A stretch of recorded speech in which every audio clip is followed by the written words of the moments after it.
सभी का स्वागत है। आज एक बार फिर से बात होगी संसद में जारी गतिरोध की। संसद के मॉनसून सत्र का 3 हफ्ता समाप्त हो चुका है। कल चौथे हफ्ते की शुरुआत होगी, यानी कि 10 अगस्त को चौथे हफ्ते का पहला दिन। और बीते शुक्रवार के दिन, शुक्रवार जो बीता, उस दरमियान आधे घंटे की कार्यवाही के बाद राज्यसभा की कार्यवाही को स्थगित करना पड़ा था और लोकसभा में भी सिर्फ कुछ ही मिनटों की कार्यवाही के बाद भारी हंगामे के बीच दोनों ही सदनों को स्थगित करना पड़ा। और ये समय 10 अगस्त यानी सोमवार को 11 बजे तक के लिए सदन की कार्यवाही स्थगित की गई। अब ऐसे में सवाल उठ रहा है कि जब सोमवार को कार्यवाही की शुरुआत होगी तो क्या सत्ता पक्ष और विपक्ष के बीच जो गतिरोध है वो खत्म हो पाएगा, क्योंकि ये आखिरी हफ्ता है और तय समय पर ही संसद का मॉनसून सत्र खत्म भी होने वाला है, यानी कि 13 तारीख को। हालांकि इस बीच खबर ये जरूर है कि जो विशेष सत्र है उसे बुलाने के लिए सरकार की तरफ से आह्वान किया गया है।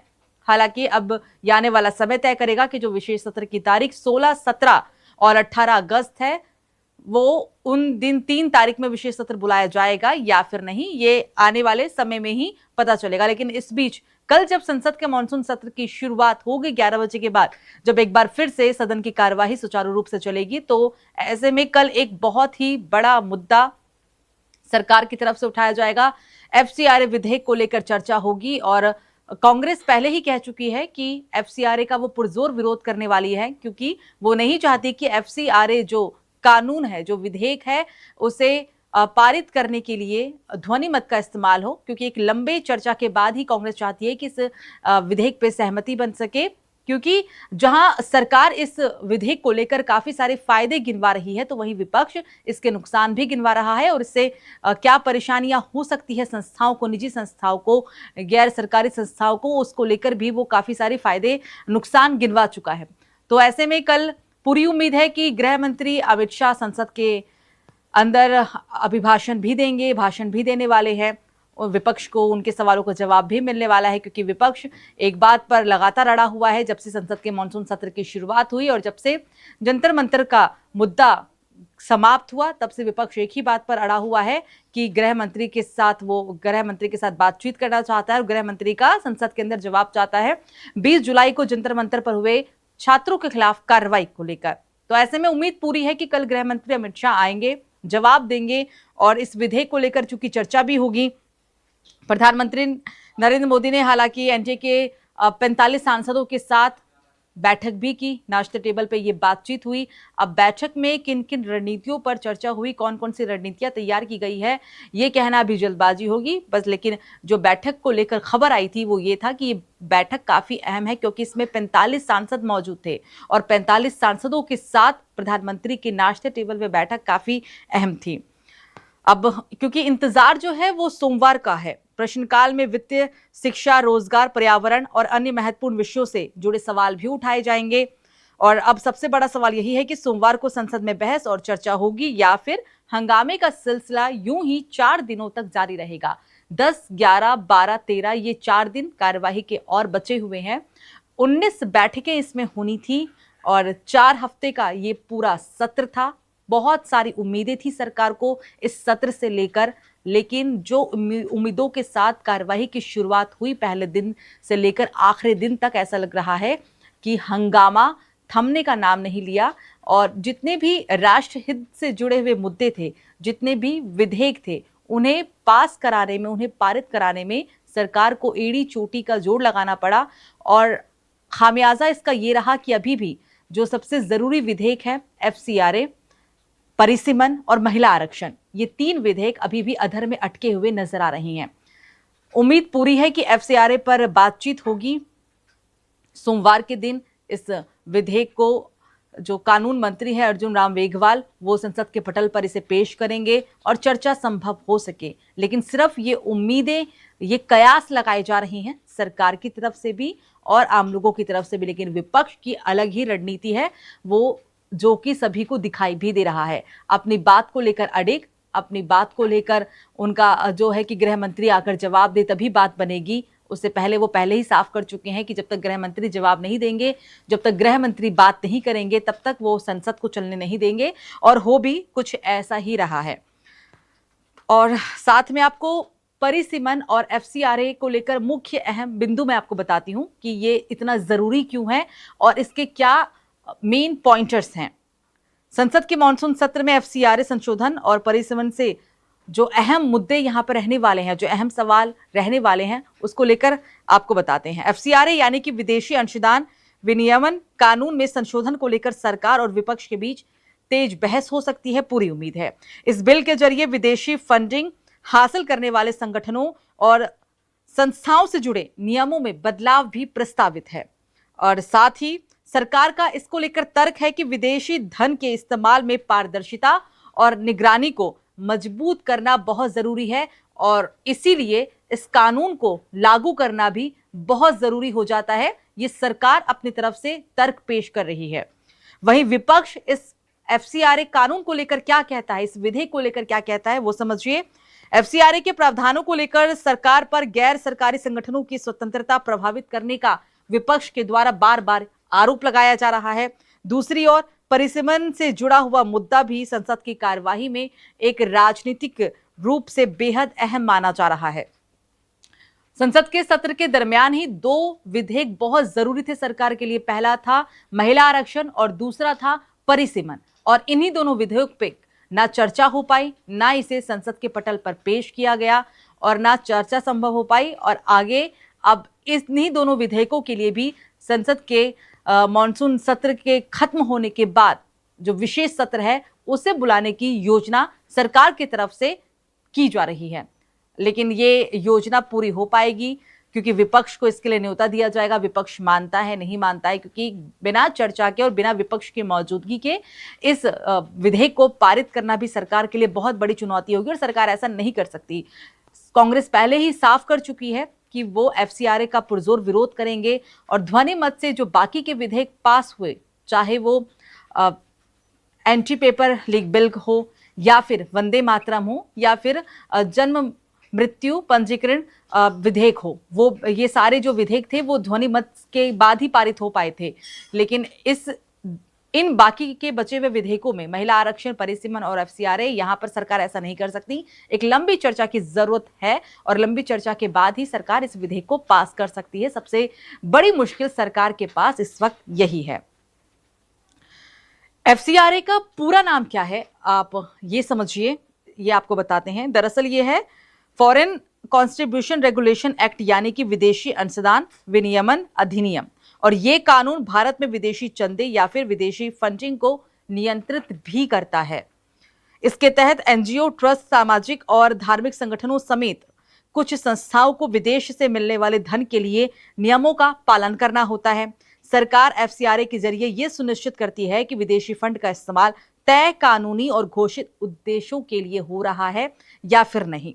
एफसीआरए में संशोधन का मुद्दा इसलिए भी अहम है क्योंकि इससे विदेशी फंडिंग लेने वाली संस्थाओं के नियम, निगरानी और अनुपालन से जुड़े प्रावधान प्रभावित हो सकते हैं। परिसीमन क्या है ये तो हमने आपको बताया, एफसीआरए क्या है। अब परिसीमन क्या है, आसान भाषा में आपको ये भी बताते हैं। परिसीमन का मतलब होता है लोकसभा और विधानसभा सीटों की सीमाओं का दोबारा से निर्धारण करना। परिसीमन के दौरान यह तय किया जाता है कि अलग अलग निर्वाचन क्षेत्रों की सीमाएं क्या होगी और प्रत्येक क्षेत्र में कितनी आबादी का प्रतिनिधित्व होगा। ये परिसीमन में आता है। परिसीमन का एक बड़ा उद्देश्य है निर्वाचन क्षेत्रों में आबादी के आधार पर प्रतिनिधित्व को संतुलित करना। भारत में परिसीमन का काम परिसीमन आयोग करता है और जो एक स्वतंत्र निकाय है और उसके फैसले कानूनी प्रक्रिया के तहत ही लागू होते हैं। परिसीमन का मुद्दा राजनीतिक रूप से बहुत ही ज्यादा बड़ा है और संवेदनशील भी है, क्योंकि लोकसभा सीटों के पुनर्वितरण के आसार अलग अलग राज्यों के राजनीतिक प्रतिनिधित्व का भी हिस्सा है और उसके हिसाब से इस पर काफी असर भी पड़ सकता है। खासकर दक्षिण राज्य इस बात को लेकर चिंता जताते रहे हैं कि जनसंख्या नियंत्रण में बेहतर प्रदर्शन करने वाले राज्यों को सीटों के पुनर्वितरण में नुकसान नहीं होना चाहिए। ये दक्षिणी राज्य हैं, उनकी तरफ से उनकी चिंताएं हैं और उनकी तरफ से समस्याएं भी रखी गई हैं। और इसी वजह से परिसीमन और एफसीआरए दोनों ही संसद में सिर्फ कानूनी मुद्दे नहीं बल्कि एक बड़े राजनीतिक और संवैधानिक बहस के विषय में भी आ रहा है। और तीसरा सबसे ज्यादा जरूरी विधेयक है महिला आरक्षण। 33% महिलाओं को आरक्षण देने का जो मुद्दा उठा था कि 2029 में जब लोकसभा के चुनाव होंगे तो उस दरमियान महिलाओं को 33% का आरक्षण दिया जाएगा सीटों पर। लेकिन ऐसा हो पाएगा या नहीं हो पाएगा, यह भी अधर में ही अटका हुआ है। पिछले संसद के सत्र के दरमियान महिला आरक्षण बिल को पास कराने की सरकार ने पुरजोर कोशिश की, एक लंबी चर्चा हुई, लेकिन चर्चा पूरी तरीके से बेअसर हुई। विपक्ष ने अपने अलग अलग तर्क दिए, महिला आरक्षण के क्या नुकसान रहे वो विपक्ष की तरफ से दिया गया, और यह भी बताया गया कि सरकार इतने आनन फानन में इस बिल को पास कराने के लिए क्यों उत्सुक है और क्यों इतनी ज्यादा यहां पर जल्दबाजी भी कर रही है। ये विपक्ष की तरफ से तर्क दिए गए थे और उसके बाद एक लंबी चर्चा हुई, लंबी बहस हुई, लेकिन विपक्ष ने इस विधेयक को पास नहीं होने दिया और यह विधेयक गिराना पड़ा संसद के अंदर। सरकार को उम्मीद थी, क्योंकि सरकार को इस बारी महाराष्ट्र में एनसीपी की तरफ से भी समर्थन मिला था, शरद पवार की तरफ से पूरी तरीके से समर्थन के सुर दिखाई दिए थे, मुलाकातें हुई थी और पूरी उम्मीद थी कि जो सांसदों का जो आंकड़ा था 2/3 का होता है, किसी भी विधेयक को पास कराने के लिए संसद के अंदर 2/3 का आंकड़ा होना, 2/3 का समर्थन होना बेहद जरूरी होता है। उसके बाद ही कोई विधेयक पास हो पाता है, अगर सरकार अपने पक्ष में इसे चाहती है तो ऐसे में पूरी उम्मीद थी सरकार को कि जो नंबर ऑफ काउंटिंग है उसकी संख्या बढ़ी। एनसीपी की तरफ से समर्थन जब मिलता हुआ नजर आया, जब एनसीपी के सुर बदले और शरद पवार की पार्टी की तरफ से यह कहा गया कि वो इस विधेयक का समर्थन करेंगे, उन्हें इससे कोई आपत्ति नहीं होगी, क्योंकि पिछली बार हमने देखा था कि एनसीपी ने भी इस विधेयक का पुरजोर विरोध किया था और उसका नतीजा ये निकला कि इस विधेयक को यहां पर गिराना पड़ा। तो सरकार पूरी तरीके से आश्वस्त नजर आ रही थी महिला आरक्षण को लेकर कि जो उनके नंबर ऑफ काउंटिंग है उसमें वृद्धि हुई है, और ऐसे में अगर विपक्ष चाहे भी तो भी इस विधेयक का विरोध करने के बावजूद इसे रोक नहीं पाएगा। यह विधेयक पारित हो जाएगा दोनों सदनों में और राष्ट्रपति की मंजूरी के बाद कानून का रूप भी ले लेगा। पर चर्चा नहीं होने की वजह से यह विधेयक भी अधर में अटक गया और अब जो खबर है उसके मुताबिक विशेष सत्र के दरमियान महिला आरक्षण बिल को पास करा लिया जाएगा और परिसीमन को भी पास करा लिया जाएगा। लेकिन इन 4 दिनों में सबसे बड़ा फोकस सरकार का एफसीआरए कानून ही है। सरकार चाहती है कि जो एफसीआरए कानून है उस पर बातचीत हो जाए, उस पर चर्चा हो जाए और जो कांग्रेस हो या फिर जो तमाम दल हो, क्योंकि इस कानून का सबसे पहले विरोध करने के लिए जिसके सुर सामने आए हैं वो है कांग्रेस। कांग्रेस अपने तमाम सांसदों को पहले ही साफ कर चुकी है कि जब संसद के सत्र की शुरुआत होगी फिर से सोमवार को, तो 10, 11, 12 मतलब 3 दिन उनके सारे सांसद तकरीबन संसद के अंदर मौजूद हों, इस विधेयक का वो विरोध कर सके, क्योंकि मेजॉरिटी से ही बात को अपनी बात को उठाया जा सकता है और दूसरों की बात को दबाया जा सकता है। ये विपक्ष अच्छी तरीके से जानती है। दूसरी बात कि कांग्रेस ने अपने और भी जो इंडिया गठबंधन के दल हैं, घटक दल है, उनसे भी यही अपील करने को कहा कि वो अपने सांसदों से अपील करें कि इन 3 दिनों में ज्यादा से ज्यादा संख्या विपक्ष की संसद के अंदर हो और सरकार की बात को दबाने का काम तभी हो पाएगा जब विपक्ष की मेजॉरिटी बहुत ज्यादा दिखाई देगी। ये विपक्ष अच्छी तरीके से जानता है और यही वजह है कि केसी वेणुगोपाल स्पष्ट रूप से पहले ही साफ कर चुके हैं। जैसे ही एफसीआरए विधेयक को लेकर बात सामने आई, खबर सामने आई, उन्होंने कहा कि अभी तक जो विधेयकों में चर्चा नहीं हो पाई थी, चर्चा के बावजूद ध्वनि मत से विधेयकों को पास किया गया था, ऐसा हम इस बार नहीं होने देंगे। चर्चा की जरूरत है और हम इस विधेयक को ध्वनि मत से तो बिल्कुल भी पास नहीं होने देंगे। ये पहले ही कांग्रेस अपनी तरफ से रुख साफ कर चुकी है। मतलब ये संसद का मॉनसून सत्र इतना हंगामेदार होने वाला है या होगा, शायद ही सरकार ने कभी अनुमान भी लगाया होगा।